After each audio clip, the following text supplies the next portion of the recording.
Let's get started.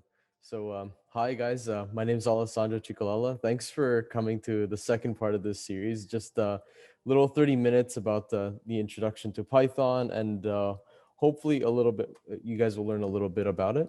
So we're getting some stuff in. Okay, yeah. This will be recorded. So if you guys aren't comfortable with asking questions during, that's totally fine.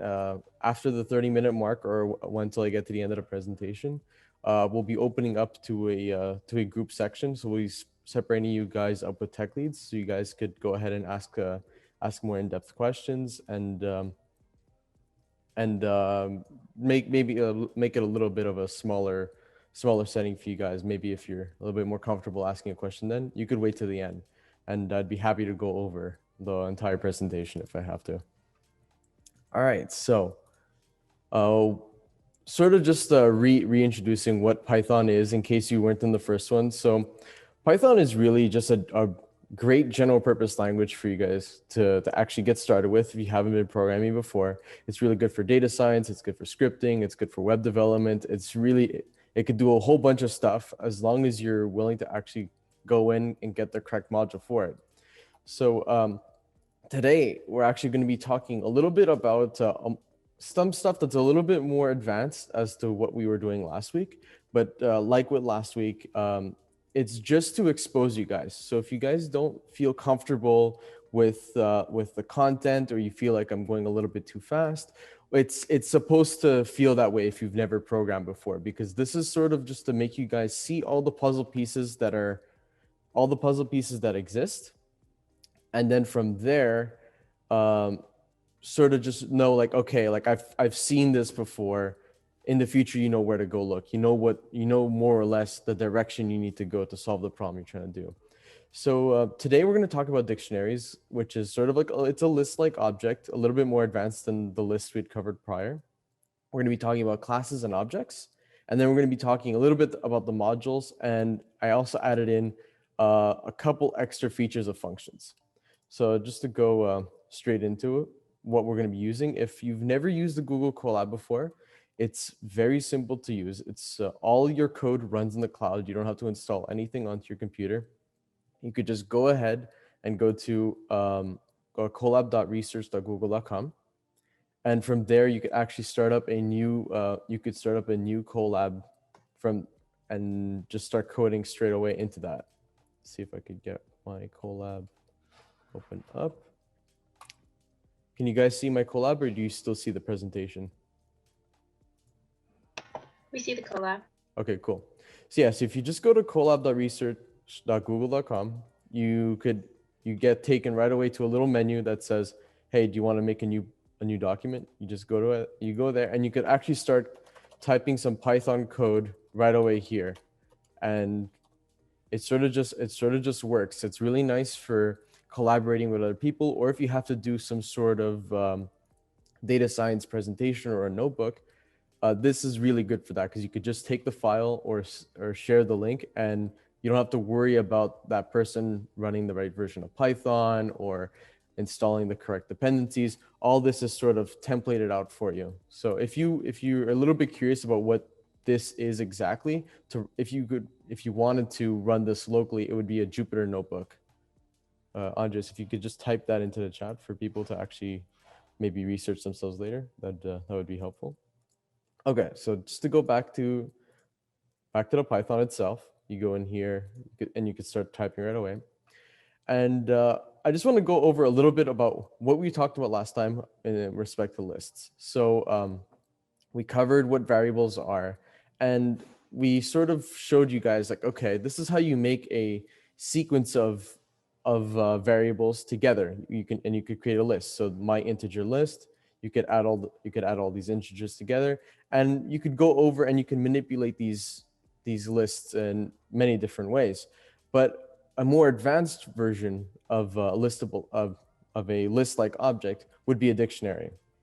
Now, other languages have different forms or similar things to this, but in Python, if you want to actually create a more complicated object that is listed by non-numerical things, you could actually use a dictionary for that. So dictionaries are really nice because you could have like some, you could have, it gets a little bit more complicated. You could do a lot more fancy things with them.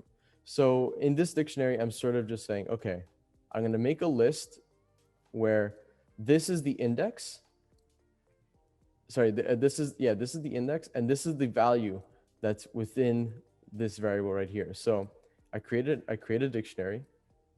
I put the curly braces, and what I'm assigning here is I'm associating brand with Ford, the model year, or the model with Mustang, and the year, this word year, with 1989. So what that sort of looks like in the collab itself is if we go over to this, I go ahead and I start copying my code. What that ends up doing is you could actually go in here and you could access specific things. So if I type in brand right here in square brackets, sorry, why is that? Oh, sorry, right now I know what's wrong here.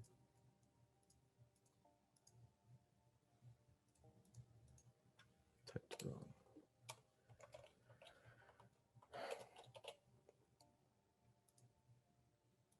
Why is it not working?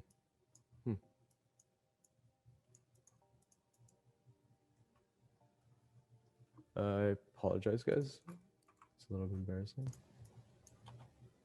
Oh, I did a little mistake. Sorry about that. Okay. this is sometimes that you get these little things.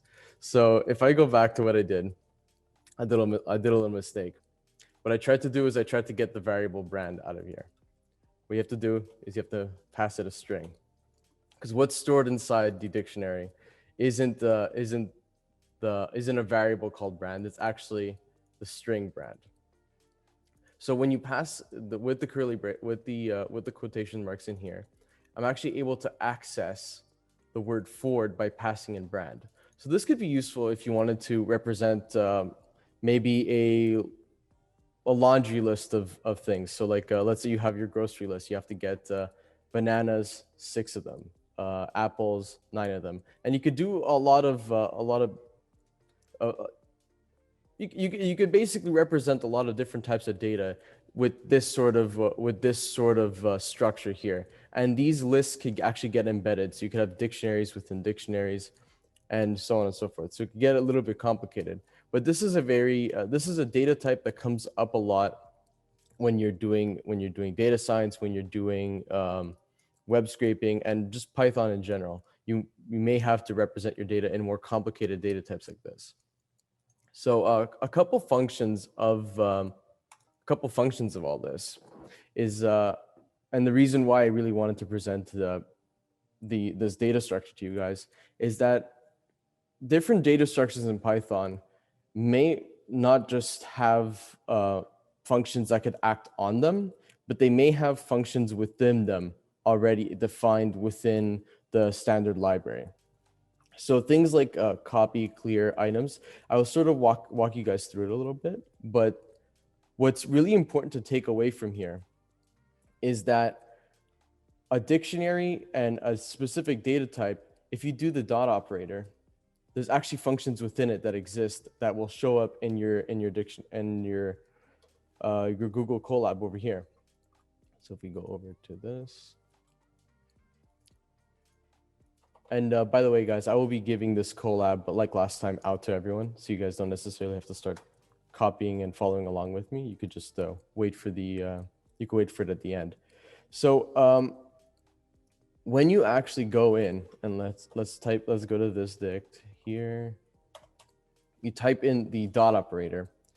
That what this dot operator is saying is you're telling the interpreter saying, I want to execute a function. I want to find what functions exist within the dictionary class. So in here we have a whole bunch of them, but just to start off, just to give you guys a little bit of an idea of what these things could do, the get operation or the update operation is something that's very simple that we could use. So let's say we wanted to update our our model parameter over here, we could actually pass in model F150, and it'll change this dictionary and update this to F150. So we run this. It says for brand, let's just change this to model. So you guys could see what I'm doing. So when I get the model, I get Mustang. Once I do this here, and I run this code here, and I try to get the model again, what I get is F150, because I actually went and used this update function to look for the model and update it with F150. When I use the values function, what this sort of does is it actually just gets the entire dictionary for you. It's sort of like passing the equal sign. So let's say that we do, I'm gonna pass another variable here. So let's just call it other dict equals this dict, right? And then I print this other dict. It's sort of like taking the values of the whole thing. So you have usually when you have like the equal sign or you have additions and all these other things, those are defined within the operators of that specific class. Let's go back to over here. Okay, so issues with listable objects. So one pitfall that commonly happens to learning programmers is at a certain point, they're going to try and do what I just did over here. Is they're going to try and take a list and they're going to try and make another list of it. And they're going to try and copy this list over here. The problem with that is if you just decide to decide to make a copy of this list and then you change the list, what you're actually doing is you're not making a carbon copy of the list. What you're doing is you're copying the address of the list. So this is for more complicated reasons that I may not get into. What you would normally have to do is you'd actually have to go and use the copy parameter right here. Now what this will do is it'll actually make a carbon copy of the two. So you have two lists now. Without doing this, what will happen is if you make a update to the dictionary, let's see what happens. So I try to make a carbon copy of this dictionary to the other dictionary. I update this dictionary. Well, what's going to happen is actually, let's reinitialize it. What will happen is both models are the same. So I'm trying to find, I updated this one, but even though I'm printing this one out, the change still happened. It's because I'm actually manipulating the same list. Python doesn't, when things are lists, they're actually going to the address in memory and not actually creating a copy. So this is an important thing that you guys should be aware of, because it's a common pitfall and something that you'd see like very commonly asked, something that I came across a lot when I was actually a TA for Java. People didn't necessarily understand like, oh, like just doing the equal sign doesn't necessarily make a new variable. So now that I did copy, notice that Mustang still stays and that it's not being overwritten by F150, because now these other dictionary and this dictionary are two distinct variables at the moment. All right. I did update, I did values. Okay. Now, just a little repeat of functions from last time. Somewhat straightforward. You create the function, you pass it a variable, and then you run code within it. You do some stuff with that function. Just to add more to it, functions themselves, you could actually do a couple interesting things. Functions could actually return items. This is not something that we went over last time. So if we go to the return, if you go back to the thing over here, and I show you guys what I mean by functions can return a thing. So in my function over here, I pass it my first name, it adds the two together. In the old one, I just made it print my name right within the function. In this one here, what I'm going to make it do is I'm going to make it, the output of this function is going to go into this variable right here, and I'm going to print it out.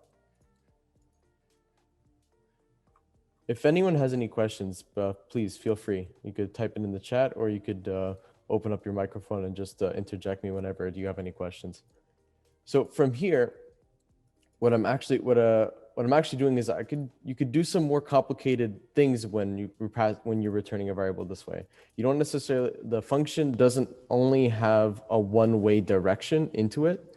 You could pass variables into it, and you could take variables out. This is a thing that someone had asked me last week, how to take information out of the function. So this is sort of my answer to them. Another thing that's interesting about function is you could actually have a default parameter. You don't necessarily always have to add that function to it. So if you look at the default parameter section that I have over here,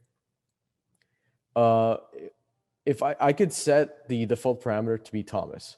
So if I don't pass my function anything, what it'll actually will do is it'll just take this parameter that I put in here as the default. So if I don't pass it anything, it's just going to do Thomas Chicolalo, and not necessarily not return anything, because there is no return statement.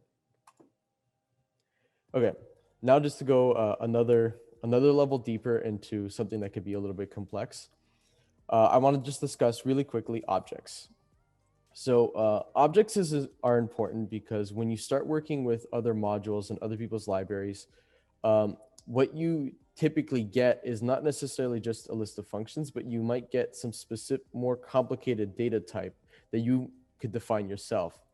So objects and classes in Python is essentially, think of it as defining a specific thing. So if I create a class car, well, I could define and associate specific variables to this car.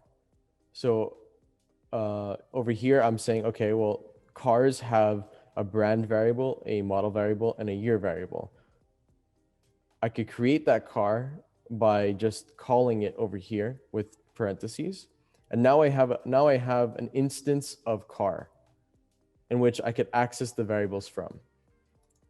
Objects could also go a little bit more deeper into that. So in this section over here, when I create car, it's always going to have Ford, Mustang, and year. By doing this init function, this is a reserved word for initialize.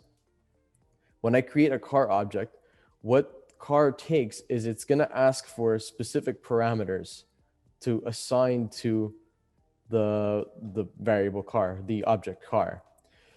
So this is sort of important because when you create let's say you create some sort of graph, some graph in Python, you import a library that has some more complicated functionality. Well, you can actually go into that module and read how all of this stuff is defined. So initialize is a reserved word that's really important that says that we're creating an object. And this is how the object is initialized. So you could put functions in here, it could call itself. And this self variable right here is important because what it does is it's saying that this object is calling itself and assigning itself the variable brand or the variable model. Is if you guys, this could be a little bit tricky to wrap your head around. So if you guys have any questions, please you could even DM me. You can even send me a direct message. This self variable here doesn't have to be called self. You could actually change it to whatever you'd like. But the common convention is to call it self, just because it's sort of synonymous, so that you could, when you read someone else's code, you understand what they're trying to do. And it's sort of a coding convention to keep this as self. Objects in Python as well, they could have functions. So like we did before with the dictionary, the classes and objects that you create for yourself can also have functions within them. So if you go into the actual documentation and the source code for a lot of these things, some of the stuff for Python is in the C layer, but for certain open source libraries that you can find on GitHub, you'll actually see how their data types are constructed and how they're defined, and they all follow a similar convention of defining a class. How is this data structure defined, and all the variables that exist within it. So just as a silly example, in here I initialize a car, and then I'm calling the start function within it. So what that start function does is it basically just goes in and it changes the engine parameter here to true. So true, false being that the engine is that the car is on or off, essentially. This is useful because certain things, let's say you want the car to start running, or you want to see what the current status of the car is, you can actually define all these functions within it and do a whole bunch of more complicated things. And I'm going to have a small example of what another library is, and sort of like how you could see that something could get a little bit more complex. But one of the last things that I would like to show you guys is that just because you define a class doesn't necessarily mean that class exists within itself. What some people tend to do is, let's go back. You could actually inherit properties from one class to the other. So in certain modules, like something specific, like Scrappy, which is a data scraping library that you may use, you actually have to inherit the parent scraper class to the class that you define to use that module. So to make a little bit more simpler for you guys to understand, if you've never used classes and stuff before, what I'm doing with this code here is I'm defining a truck class. So you could say that a truck is a type of car. So in the car function that I defined over here, truck is actually inheriting all of the functions and all of the variables that exist in car. And it's also adding another little variable to itself called tow capacity. So when you make a truck, it has all of the same parameters, all of the same functions, all that stuff of car, but you don't have to redefine all of it again. So this is really nice and useful for certain libraries that you may use, that you want to use all the functionality of a specific data type or a specific class, but then you need to actually modify and change it further to suit your needs. So you can actually inherit your own class and modify it itself. So so when you just accessing new truck.tow capacity, you're actually able to get the variable within it. And this is sort of how objects work in Python. And you could obviously go a lot deeper. And I'd encourage you guys to actually start reading the documentation and look at it. And just before we wrap up, how modules work in Python is essentially what you're doing with a module, a library, or a framework is you're using someone else's code. I have a friend that always likes to tell me, because I have this tendency to go deeper, and to really optimize certain things that exist already. And he always likes to tell me that, says, Alex, don't reinvent the wheel. It's a common thing that programmers like to say. And importing other people's code, other libraries is realistically the way you should go about when you're starting to program. There's no reason for you to reinvent a web scraper unless there's a specific function that you want from that. There's no reason that you need to reinvent the wheel per se when you could just use someone else's code. So something like this is the matplotlib. So this is for actually creating different graphs and visualizing data that you may put into Python. So if I could just show you guys a quick example of what it looks like. Let me just go here. Just wrap it up here.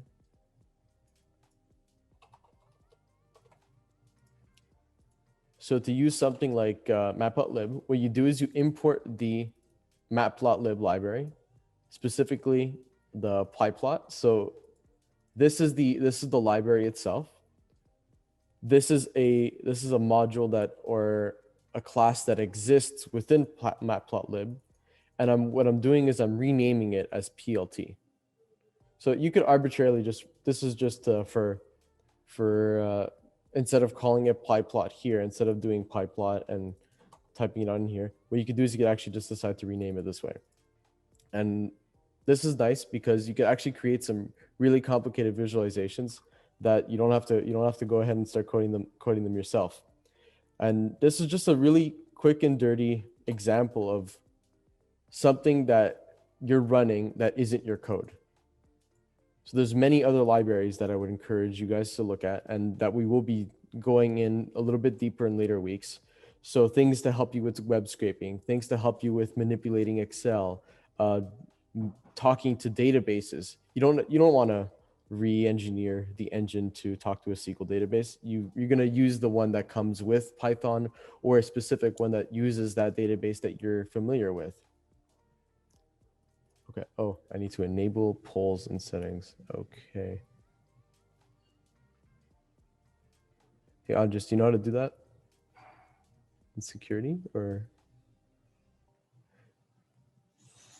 sorry about that, guys. Yeah, just because I want to do a quick poll to just ask you guys a quick question, because I do want to know for future events, because there are a lot of people in here that may have different interests, and I just want to sort of gauge with you guys what you would like to learn about a little bit more. So I'm talking about the modules in Python specifically. So if we want to do some data science, do we want to do development? Do we want to go through web scraping?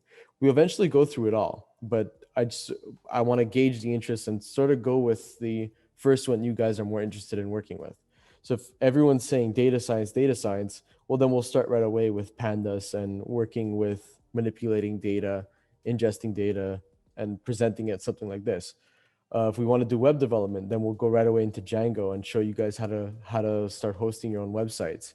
If we want to do web scraping, well, maybe we'll try and take some data off Amazon, or so on and so forth. So just to try and make the poll.